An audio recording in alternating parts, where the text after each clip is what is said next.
Merci. La parole est à Monsieur Jacques Krabal pour 5 minutes.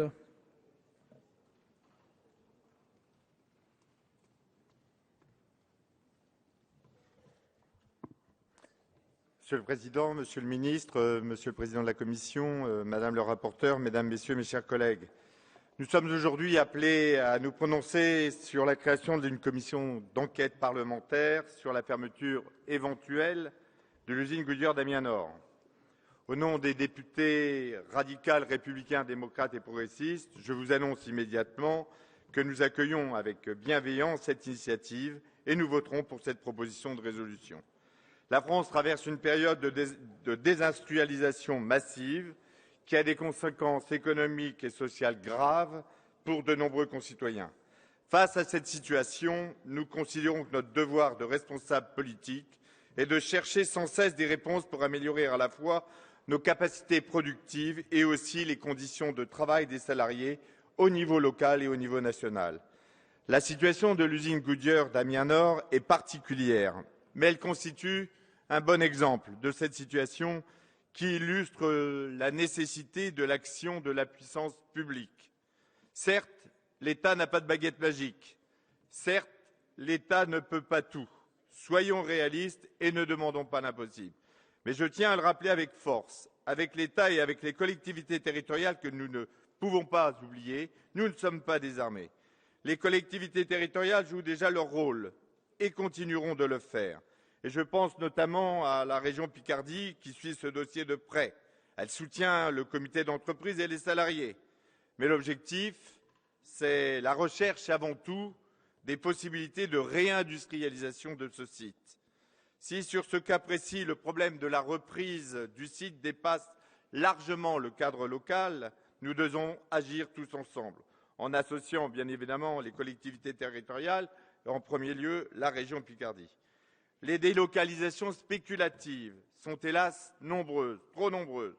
Et je pense en particulier avec émotion à tous ces salariés licenciés dans une ville industrielle comme Soissons, elle aussi en Picardie, des milliers de salariés jetés sur le carreau au cours de ces dernières années. Volbert, Saint-Gobain Emballage, Baxi Focast ou encore BSL Chaudronnerie. À chaque fois, ce sont des drames humains insupportables.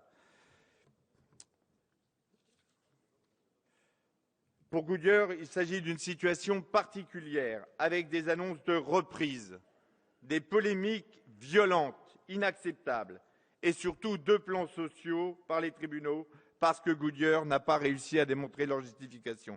C'est le fondement de notre vote en faveur de la commission d'enquête. Vouloir comprendre et démêler le vrai du faux, et ce n'est pas facile dans ce dossier. C'est toujours utile, mais gardons à l'esprit que notre objectif prioritaire et essentiel doit rester la préservation du site industriel et des emplois. Et puis, je rappelle au passage, comme d'autres collègues l'ont fait tout à l'heure, que Goodyear a réalisé un bénéfice aux alentours de 1,4 milliard d'euros en 2012. Cette proposition de résolution met en lumière aussi une tendance lourde de notre système économique contre laquelle nous devons lutter, la financiarisation progressive de l'industrie au détriment de l'emploi et des hommes. Cela montre bien les limites d'un système qui ne repose que sur le profit à court terme sur le dos des salariés.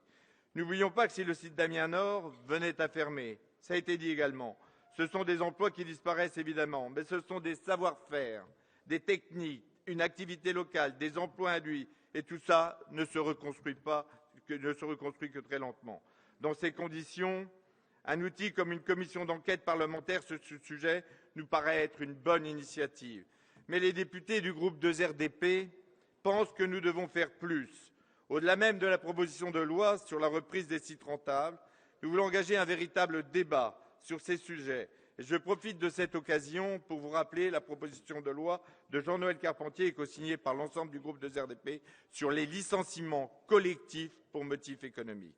Mes chers collègues, même si ces sujets sont complexes, dans une économie mondialisée en mutation, avec ses délocalisations, sans aider au fatalisme ou à la démagogie, nous ne devons pas renoncer à nos ambitions politiques dans le contexte économique actuel.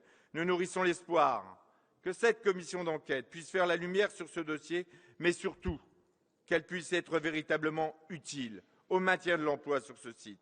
Dans cette perspective, il faudra travailler vite, car le risque est grand que le rapport de cette commission d'enquête arrive trop tard. L'audience sur le recours du comité central d'entreprise pour obtenir l'annulation du plan de sauvegarde de l'emploi est en effet prévue le 6 septembre au TGI de Nanterre. Il y a donc urgence. Les députés du groupe 2RDP sont disponibles pour travailler dès que possible à cette commission.